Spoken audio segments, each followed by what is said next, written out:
Hallelujah.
après la fête, et tout est silencieux comme ça.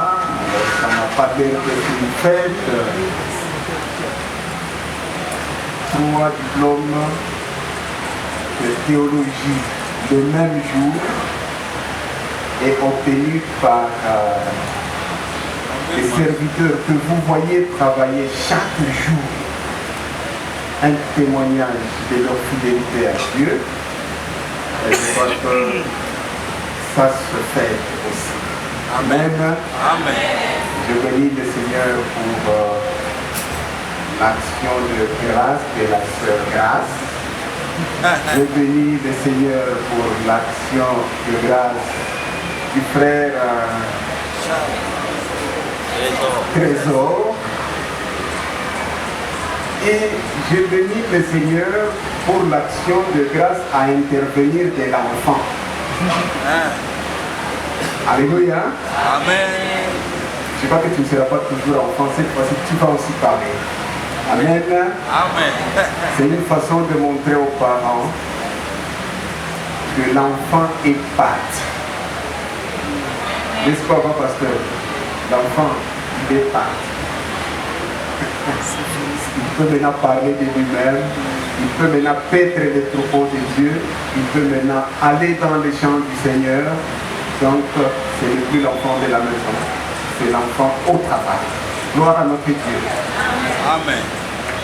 Bénissons le Seigneur pour toute la semaine de prière. Je crois qu'on a eu à prier dans nos pâturages sur fond de l'épître aux Hébreux, chapitre 11.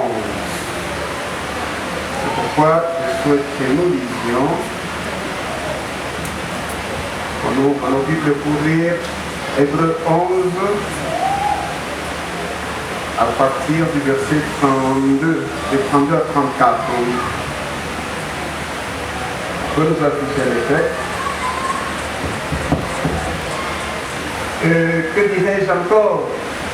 Car le temps me manquerait pour parler de Gédéon, de Barak, de Samson, de Jephthé, de David, de Samuel et des prophètes, qui par la foi vainquirent des royaumes, exercèrent la justice, obtinrent des promesses et fermèrent la gueule des lions. Amen. Amen. Si vous voyez bien la présentation de tout le chapitre 11 est en train de relever pratiquement les géants de la foi. Les géants de la foi, on a cité Abraham, on a cité Isaac, on a cité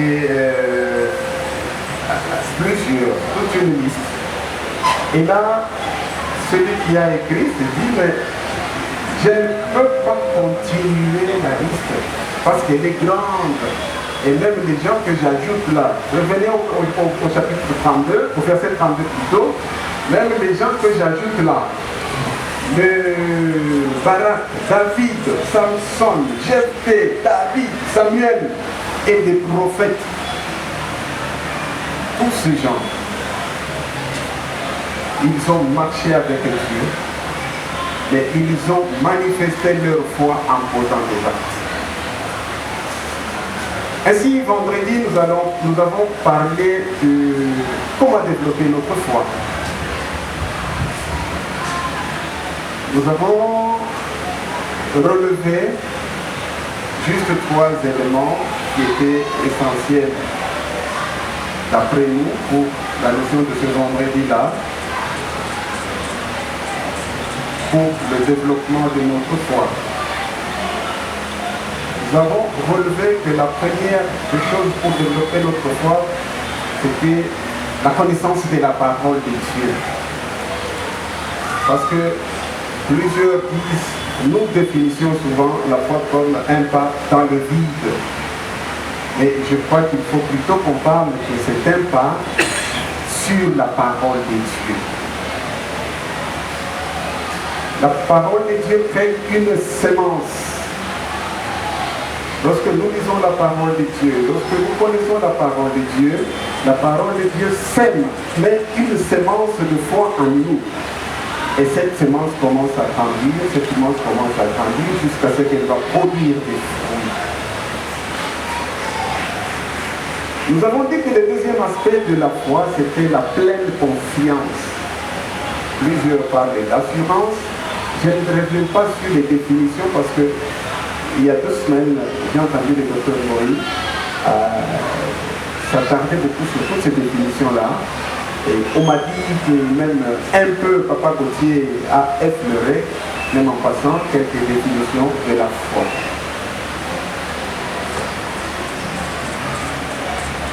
Et la pleine confiance suppose qu'on accepte le risque parce que Dieu a dit quelque chose.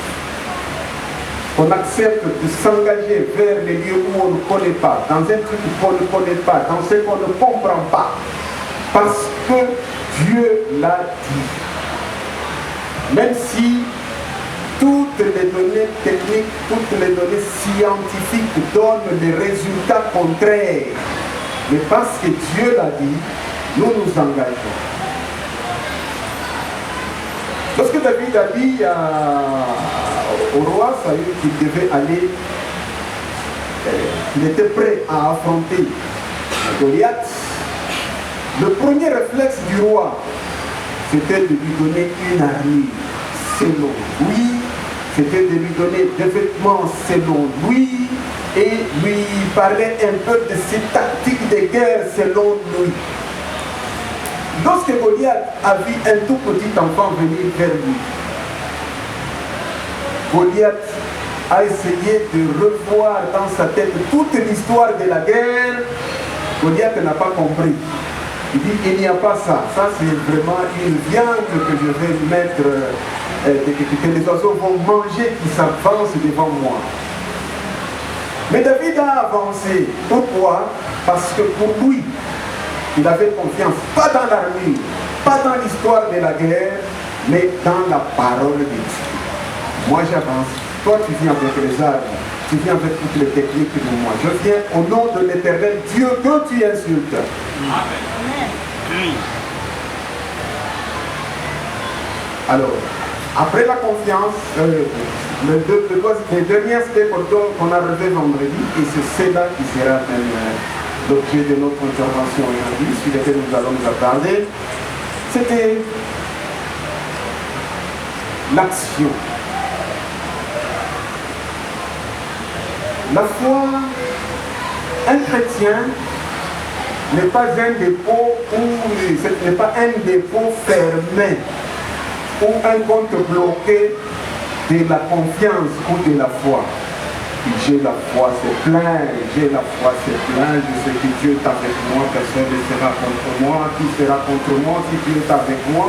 Et puis, qu'est-ce que tu produis? Rien. Notre foi doit générer le besoin de l'action. Nous devons être en activité chaque jour. D'ailleurs, Jacques dit, lorsqu'une foi n'a pas d'œuvre, elle est morte. Or, si une foi est morte, c'est qu'elle n'existe pas. Tu n'avais pas la foi en toi. Tu avais un ensemble de belles idées et de belles croyances en toi, mais il n'y a pas de foi.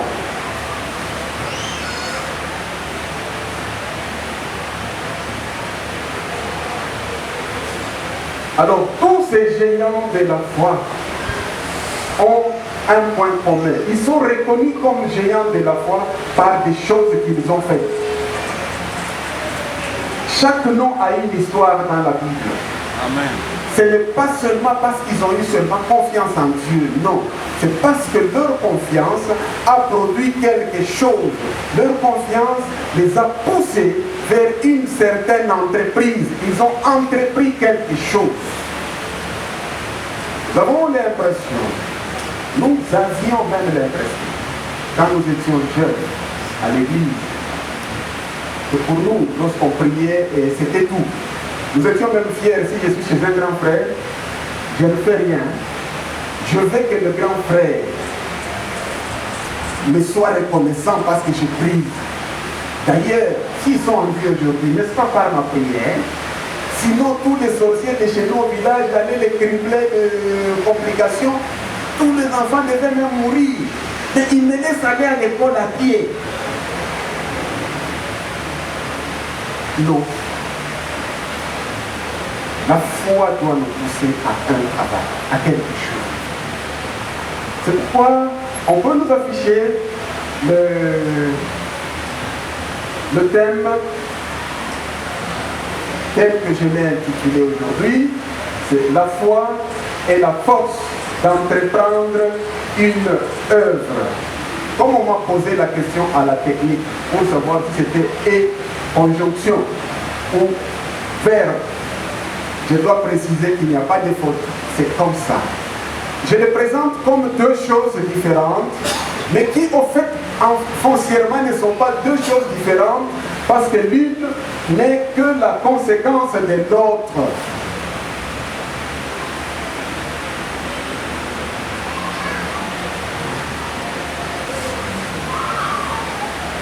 Alors, partant de notre lecture de tout à l'heure, je crois que nous pouvons suppléer avec la lecture des Juges. Les livres des Juges, au chapitre 6, on commence par le verset 12 jusqu'à 16. Là, nous avons pris juste l'un des noms désignés par Hébreux 11, qui est le nom de Gédéon. L'ange de l'Éternel lui apparut et lui dit: l'Éternel est avec toi, vaillant héros. Waouh! Gédéon lui dit: ah, mon Seigneur, si l'Éternel est avec nous, pourquoi toutes ces choses nous sont-elles arrivées? Et où sont tous ces prodiges que nos pères nous racontent quand ils disent: l'Éternel ne nous a-t-il pas fait monter du hors d'Égypte? Maintenant l'Éternel nous abandonne et il nous livre entre les mains de Madian. L'Éternel se tourna vers lui et dit: va avec cette force que tu as et délivre Israël de la main de Madian. N'est-ce pas moi qui t'envoie? Gédéon lui dit: ah, mon Seigneur, avec quoi délivrerai-je Israël? Voici ma famille est la plus pauvre à Manassé, et je suis le plus petit de la maison de mon père. L'Éternel lui dit: mais je serai avec toi et tu battras Madian comme un seul homme. Amen. Gédéon regarde, voit de ses propres yeux la souffrance de son peuple, qui s'était détourné de la voie de l'Éternel pour commencer à tomber dans l'idolâtrie. Et le Seigneur a exercé sa justice sur ce peuple, et ils ont commencé à être frappés littéralement par des peuples voisins et par les Madians. Pire encore, même lorsqu'ils cultivaient. Vous savez, la culture, lorsque vous faites un champ, c'est tout un être que vous avez. Vous n'avez pas, quelqu'un qui n'a pas encore fait du champ ne comprendra pas. Donc, nos paresseux modernes ne comprendront pas. Lorsque quelqu'un fait un champ ou un élevage, vous avez l'impression que tout votre être est dedans. Quand vous revenez, vous trouvez du maïs commencer à fleurir. Vous pouvez même ne pas avoir à manger, mais vous êtes déstressé, vous dormez bien, mieux que celui qui est rassasié. Alors, des gens, après avoir investi toute leur vie dans le champ, des cultures, en disant: nous allons récolter. Et un matin, comme ça, les Madiens viennent, nombreux comme des sauterelles, ils mangent tout. Et ils rentrent. Et Israël commençait à souffrir. Là, Gédéon est né dans ces conditions, il a grandi dans ces conditions. Il était toujours là, toujours lui, le même. Il n'y a pas eu de changement. C'était le même Gédéon de tous les jours. Dans sa tête, il se disait, ma tribu n'est pas la meilleure, ma famille la plus pauvre, moi-même les plus petits, qu'est-ce que je peux faire? Commencer à battre seulement l'orge pour cacher un peu ce qu'on peut cacher si les Madianites viennent, qu'ils ne nous volent pas tout, que ma maison ait au moins à manger. Vous voyez sa petite vision? Il sentait que c'est tout ce qu'il était capable de faire. Je sais même, je pense que même dans ses prières, il disait, Seigneur, envoie-nous quelqu'un qui peut nous délivrer de ces Madians. Et pourtant, Gédéon était là. Tout le peuple était là, le même Gédéon. Mais il lui fallait peut-être une révélation pour réveiller sa foi. Et quand l'ange de l'Éternel lui dit, l'appelle vaillant héros, il dit, oh, héros Yamikolo, vraiment, pauvre, plus petit, inconnu, faible. Vous savez, lorsque Dieu vous appelle, il ne regarde pas autour de vous. C'est la raison pour laquelle il ne demande même pas notre avis, même pas le vôtre. Il vous appelle comme ça. Lorsqu'il veut que vous entrepreniez quelque chose, il ne vous change pas. Vous savez, quand Jésus apprenait à Thomas la valeur de la foi, c'était comme si c'était une discussion. Pour Thomas, c'était voir et croire. Mais pour Jésus, c'était croire et voir. Et nous, on a besoin de voir que j'ai changé. Maintenant, l'ancien Arthur a dépaqué. Il est devenu gros, plus grand, plus beau. Non, maintenant, il peut te nommer quelque chose. Ce n'est pas ça pour Dieu. Amen. Lorsque Dieu dit l'ange de Dieu dit à Gédéon, vaillant héros. Oh, héros. Lorsque l'ange de Dieu lui révèle que c'est par lui que Dieu va sauver Israël, le pauvre Gédéon avait une seule chose dans son cœur. Le besoin de voir le peuple madien ne plus le déranger. C'est fini. C'est tout ce qu'il savait, il connaissait. Mais comment y arriver?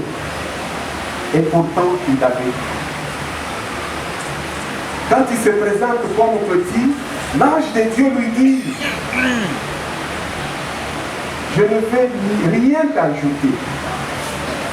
Tu n'auras pas une intelligence de plus. Tu n'auras pas une taille de plus. Tu n'auras pas un seul moyen de plus. Mais va avec la force que tu as. Amen. Alléluia. Amen. Dieu parlant à Josué lui dit,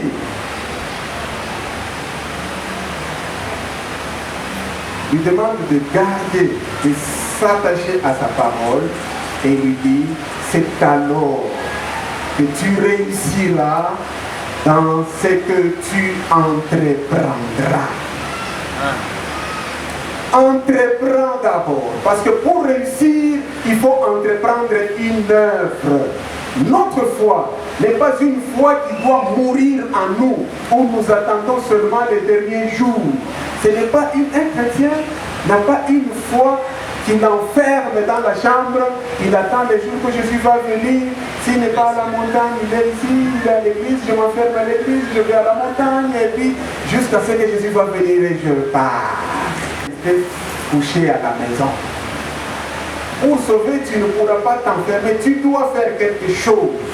Notre foi doit opérer et à l'église et même dans notre vie personnelle, privée. Si je pose la question ici à beaucoup de jeunes,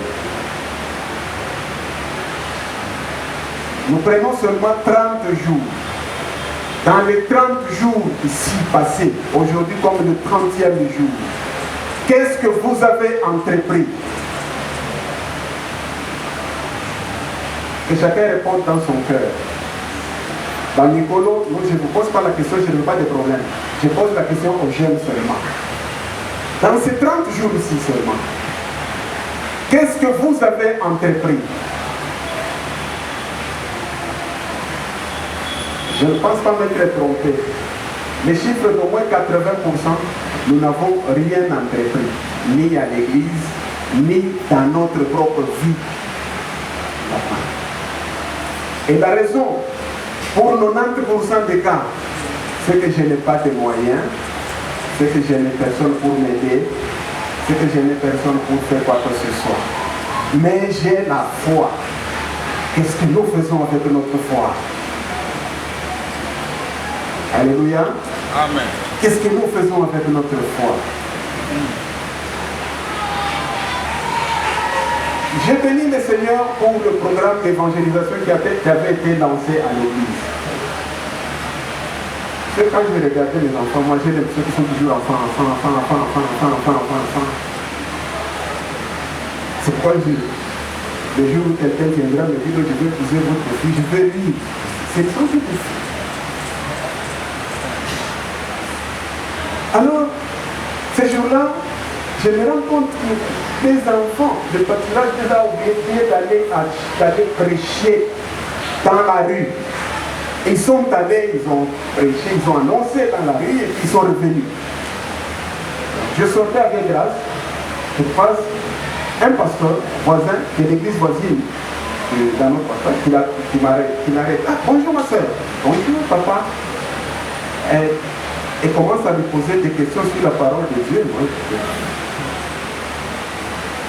bon, j'attends. Lorsqu'il est parti, je pose la question à ma fille, c'est qui?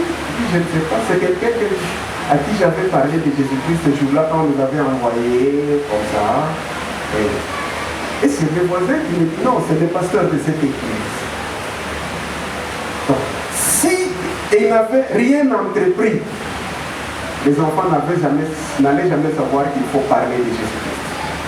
Amen. Nous devons savoir que la force que nous avons, ce n'est pas nous qui allons gagner, c'est Dieu qui va faire le travail. Gédéon, lorsqu'il prend le peuple, il arrange les hommes de guerre, ils deviennent nombreux. Il dit bon, nous allons battre Madian. Dieu regarde. Il a pris combien de gens? 32 000. Ce nombre ici existait toujours. Tous ces gens existaient toujours. Vous aviez des hommes de guerre, mais vous n'alliez pas à la guerre. C'est trop. Parce que si vous partez comme ça, vous allez dire, à cause du nombre, nous avons gagné. Demande aux gens de rentrer. De 32 000, il y avait 22 000 qui étaient des peureux. Ils ont seulement entendu Gédéon dire que ceux qui veulent rentrer, ils puissent rentrer seulement. Sur 32, il a vu 22 000 partir. Ouh, 22 000 sont rentrés. Gédéon dit maintenant, avec 10 000, je vais me battre. Dieu le regarde et dit, c'est trop. C'est Madian qui sont... C'est trop. Alléluia. Amen. Les calculs de Dieu n'agissent pas comme nos calculs. Amen. Non. Parce que Dieu a dit, allez-y. Parce que Dieu a dit, commencez.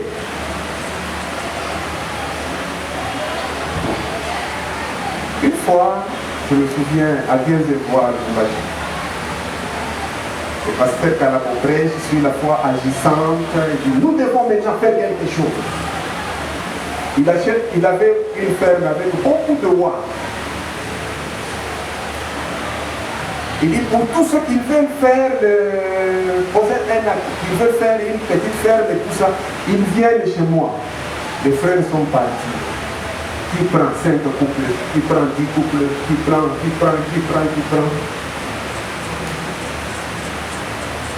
Parce que les gens ont pris des choses sans conviction, sans même le besoin d'aller à l'avant, avec l'esprit naturel de paresse et de foi, de sommeil. 6 mois après, quand on pose ma question, en tout cas, 90% n'avaient plus ce oie-là. Il y en a qui les ont mangés les premiers mois. Non, parce que j'ai reçu des visiteurs, hein. C'était compliqué, il n'y avait rien à manger. J'ai reçu des... Vous savez, lorsqu'on développe la paresse dans l'église, pour se cacher derrière la foi, et sur le plan spirituel, on n'évoluera pas, et même sur le plan matériel, on n'évoluera jamais.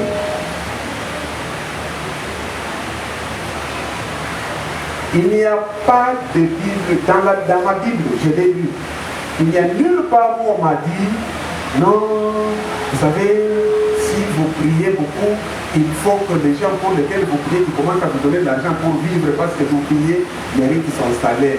Vous êtes ouvrier de Dieu, pas mon ouvrier. N'avez pas un bon côté. Travaillez d'abord. Le devoir que Dieu me donne, c'est de vous aider.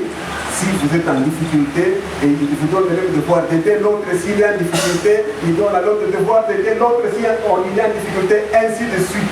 Mais tous sur le chemin de travail. Si vous n'avez rien entrepris, commencez à réfléchir. Qu'est-ce que Dieu veut que vous fassiez? Et pour son ministère, et même pour votre vie privée, personnelle. Tout le monde veut devenir ministre. Comme c'est facile à l'RDC depuis un temps. Je crois que c'est depuis 90 que c'était devenu trop facile. Hein? On peut être sur son chemin comme ça, les soirs on apprend, non, tu es originaire de Malemakout, les originaires de Malemakout ont donné ton nom. Le soir tu as la radio, ministre de la fonction publique, monsieur Arthur Kito, oh, la fête, demain tout le monde fait la fête. Mais la vie n'est pas faite avec aussi de facilité. La vie est faite du travail. Dieu a créé Adam et Ève, il les a mis dans le champ pour travailler le champ. Alléluia. Amen. Nous sommes tous issus de nos mamans. La vie de maman, c'est le travail. Quand elle est à la cuisine, elle travaille. Quand elle tombe enceinte, elle travaille. Avant d'accoucher, on dit qu'elle est où? En travail. Mais tout nous vient de l'évangile de la paresse. Vous savez, il y a des frères qui sont seulement assis en attendant qu'un jour, à quel poteau. Donc, assis, collé, bétonné sur la chaise, il attend que ce jour-là vienne, qu'il aille à poteau. Mais qu'est-ce que tu fais entre-temps? Rien. Va avec cette force que tu as. Lorsque tu ne fais rien, tu es en train de condamner Dieu pour dire Dieu, tu ne m'as rien donné. Voilà, à l'ancien Église, tu as donné au moins un diplôme, mais à moi, tu n'as rien donné. À l'ancien côté, tu as donné du travail, à moi, tu n'as rien donné. Alléluia. Amen.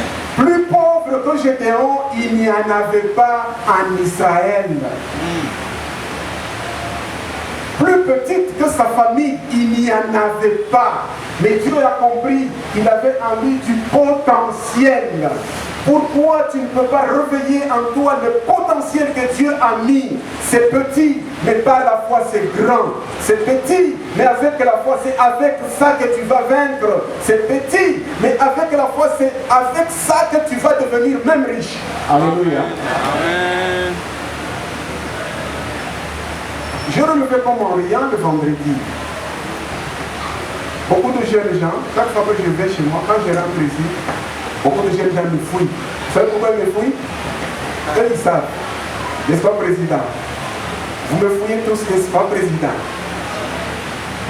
Parce que moi, ma première question, mais tu as déjà trouvé un fiancé, tu te maries quand, qu'est-ce que tu attends et tu vieillis? Quand je te repose encore, je pars, je reviens, je te repose, tu as déjà trouvé un fiancé? Qu'est-ce que tu attends? Pourquoi? Alors, tous me disent ceci. Je n'ai pas de moyens. Qu'est-ce que tu as entrepris pour trouver des moyens? Rien. Qu'est-ce que tu as fait pour trouver même un moyen pour commencer? Rien. Non, je prie. Alléluia. Amen. Je ne suis pas contre vous. Je veux réveiller votre potentiel. Je veux que vous réveilliez le potentiel qui est en vous pour que vous commenciez à entreprendre quelque chose pour trouver ces moyens-là et vous marier. Et vivre.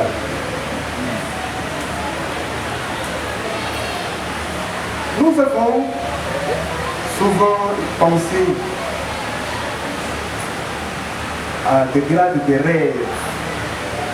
J'ai essayé une seule chose chez moi. Je crois que Papa Gauthier est témoin. J'ai commencé seulement avec l'élevage des poules. J'étais prêt à donner des poules aux gens qui veulent élever des poules. Mine de rien, j'en ai eu 500.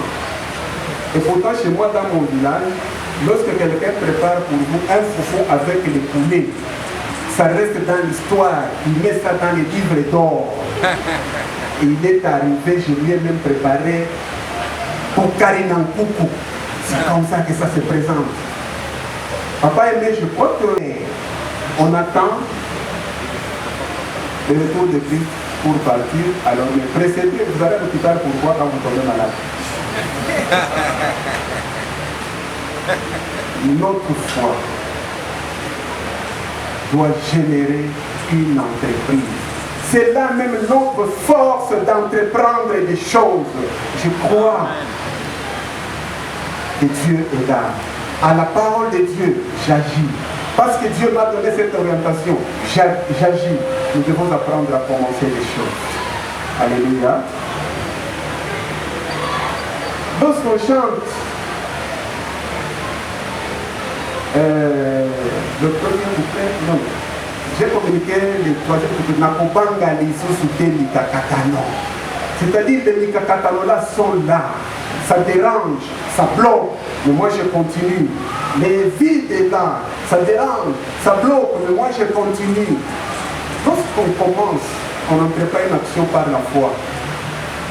On sacrifie même son honneur, son argent. On s'investit. On sait que je le fais pour Dieu.